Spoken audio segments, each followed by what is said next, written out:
What is happening, guys? We're doing something different on this episode. I want to talk about the new F1 movie.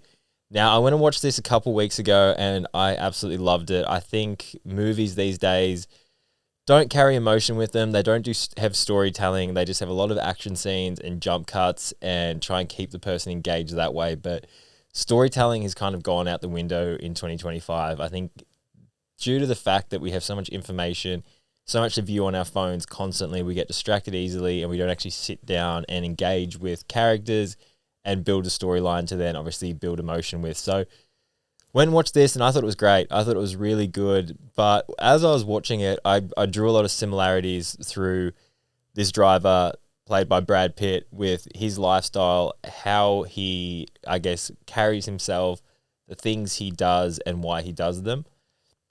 Now, I think from the outside, I don't want to be too pessimistic on this view because it has good and bad. And I guess this is a kind of story about what are the highs and lows of becoming a professional athlete, in particular a racer, no matter what that is, whether it's motocross, cars, or downhill skiing, mountain biking, whatever it may be.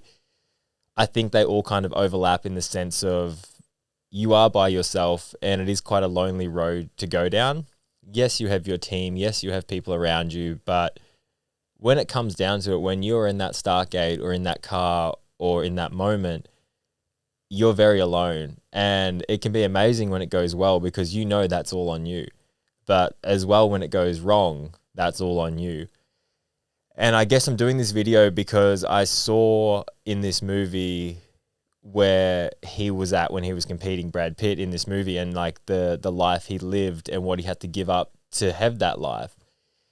He dealt with injuries, which is something that I think every athlete can relate to, especially at the highest level. You have to go through injuries and you have to go through setbacks, and you will not be the best at something without breaking bones, without smashing yourself constantly. And I think that's a massive deterrent for a lot of people, knowing that not if, but when you will be seriously injured in terms of broken bones, torn ligaments, spinal cords getting stretched. All of that will happen at some point in your career. Maybe not to the gnarlier end, but femurs, wrists, ankles, like at some point you have to push that limit and that limit bites back. So that's one thing that I saw in this movie that he had to overcome, and that definitely hit home a lot and somewhat was motivating to see that and see him. Obviously it's all fictional, but come back and then still compete and still have it, but then also not want to stay in it either. The big takeaway I took from watching this movie was he was a driver that wanted to do different disciplines and experience different forms of racing.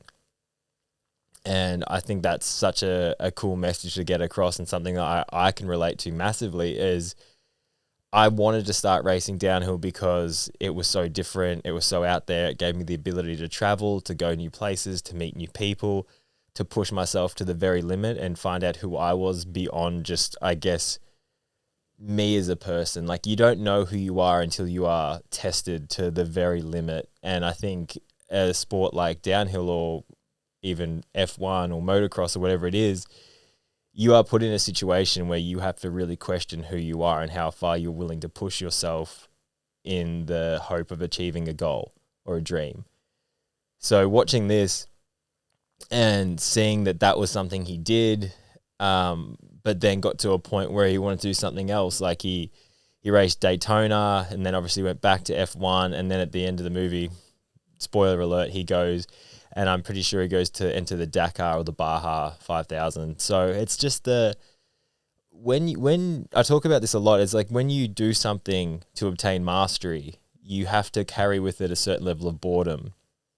And you have to do the amount of reps to get that mastery. Now, in the hunt to obtain mastery, you lose love. Well, I did anyway, and I know a lot of other people, you lose love for that thing that you are doing. Like, I talk to so many people that ride on weekends and are the odd racer here and there, and they look at you and go, oh man, this would be the dream life to become a professional athlete. And they view it from the lens of, they get to do it this small amount and they just get so much enjoyment out of that small amount. Now, I think too much of anything can be bad for you in a way. So it was always interesting when you would have people coming up to you and saying like, you're living the dream, you're doing this, and you're just wrecking yourself day in, day out, pushing and obviously having injuries and crashes and stuff like that. And I really don't want to come across as I'm saying this isn't a good lifestyle to go down and to try, because there is a lot of benefits that come with pushing yourself, and I'm fully aware of that as well.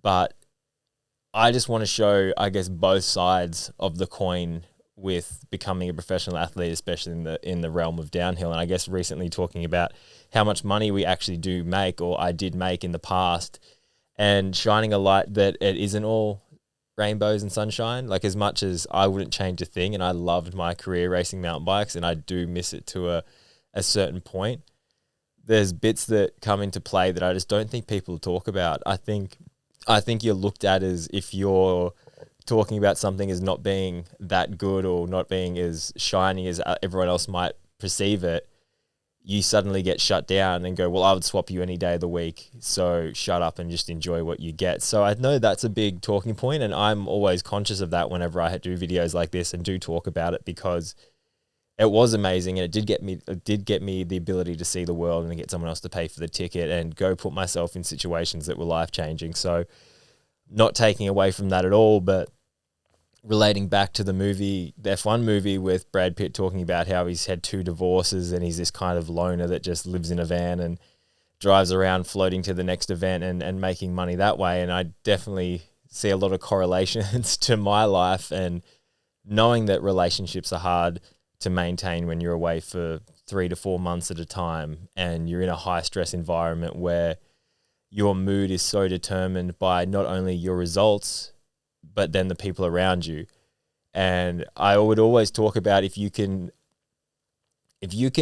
maintain a level head in a race environment, you could probably work any job, because you have to deal with a language barrier, you have to deal with injuries, you have to deal with ups and downs of results, not only with yourself, but your teammates.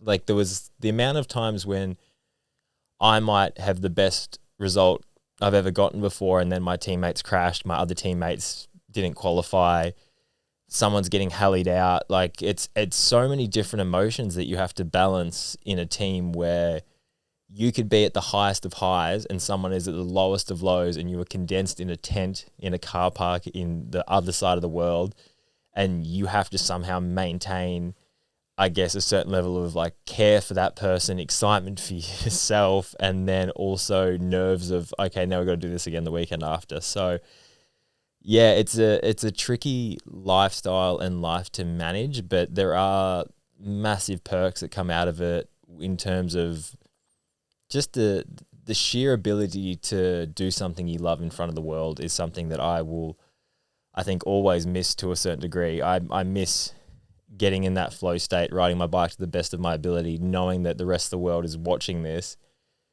and cheering you on to do it. And I think that that's always going to be something that I will miss, and that I do miss. And I think all athletes would find it hard to go from that and then go to living a normal life where you don't put yourself out there in front of the world. It's something that I'm definitely dealing with now. And I guess, again, watching this movie and seeing him come back and do well, there's like that little bit of fire that comes up. You go, could you do it again? Now, going off my track record of trying to do a comeback and doing my AC and wrecking myself showed me that it's not quite as easy as it could be. I know I went into that race not prepared enough, and I also went into that not prepared enough and wanting to be the version of myself I was when I left. And I wasn't. I didn't put the right prep in, I didn't put the right practice in, and you can't play around when it comes to racing downhill, no matter if it's a state level or World Cup or whatever it is. If you're not mentally and physically prepared, it will bite you on the ass and you will get injured or something will go wrong. So that was a lesson I definitely learnt. I still have a feeling that I'll probably be at some more races at some point. I still have that thing that pulls me back to do it, so I will come back. I saw there was just an event at Falls Creek in Victoria for the VDH downhill series, so I think I'll rock up to that. I've always been wanting to go race downhill at Falls Creek, so I think that's a calling card. But I guess with this video, I was just trying to show you is that on the other side of being a professional athlete is a lot of highs and lows. And I think people don't broadcast the lows as much. And I guess in this movie, F1 with Brad Pitt, it shows the other side of racing. And it shows how much people can just get chewed up and spat out, whether it's because of injuries or results or just in your personal life with being away from people. And I think it's something that I guess athletes don't get told is pretty much if you're wanting to be a World Cup racer out of Australia, you have to leave. For one, you're not going to make any money in Australia. You have to go to Europe and compete. You have to be away from your family. You have to be away from your friends. You have to sacrifice parties, social events, relationships, and you have to grind at it. And again, not saying that's a bad thing. Everyone's different, but that's something that you have to sign up for. And for most of the time, you will do this sport for at least 10, maybe 5 to 10 years, maybe more, before you even start making money from it, make any kind of headway into it actually being a professional career. So that's another thing you have to take into account. And it's a long grind. And I think if you're doing it for the love of it, if you generally enjoy riding your bike, it shouldn't seem like that. And sometimes thinking like that does make it seem like a longer road than it needs to be. And I know that money, for me personally, and it might be the same for you, does wreck the feeling of just going after the thing that you want to go after.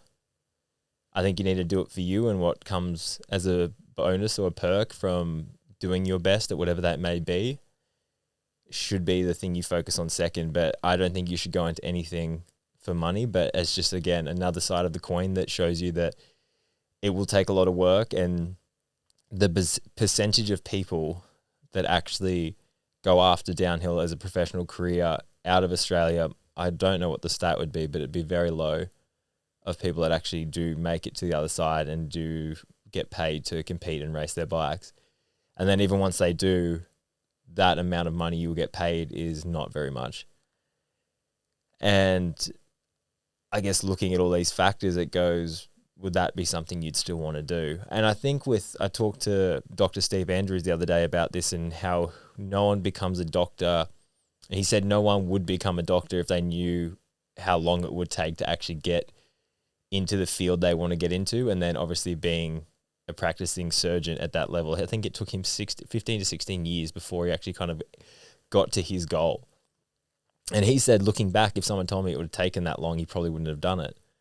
But like anything in life, it's one step in front of the other, and eventually you do get there. But I think we do forget that it is a long journey to get to where we want to go, and obviously enjoy the journey. Don't just focus on the end goal and the destination of where you want to be, but everything along the way, as cliche as that might sound. But yeah, I guess I was just really got reminded watching this movie how, as amazing as the job is, it did come with a lot of downsides. And I guess it's funny now because leaving the sport and not being there, I look back at certain races that are happening now and I kind of reminisce back to when I was there doing the same thing. And I guess you look at everything with fonder memories and nice eyes, considering then when you kind of really think about it in those moments, it actually wasn't that fun.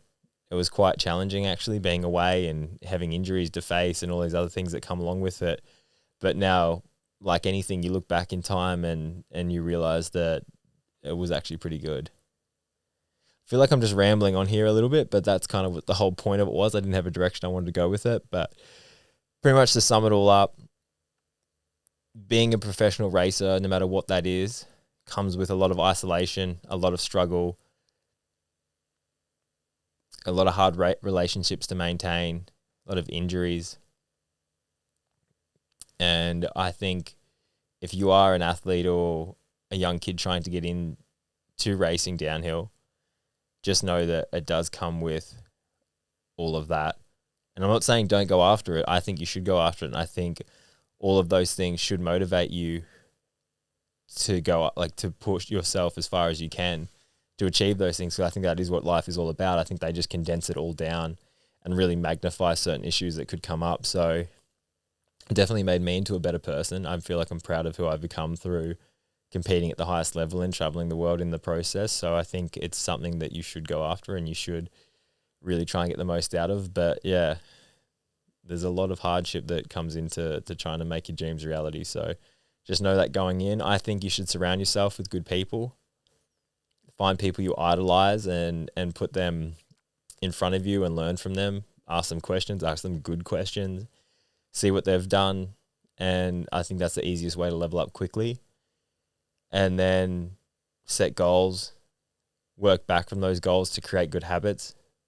Ask yourself hard questions about why you're not where you are. Put yourself as the problem, not the solution, and then work from there. And then you just got to work your ass off at the same time. So yeah, there's a lot of ways to go, but I think, yeah, go head first in the hard stuff and you should be able to make it happen. Cheers, guys.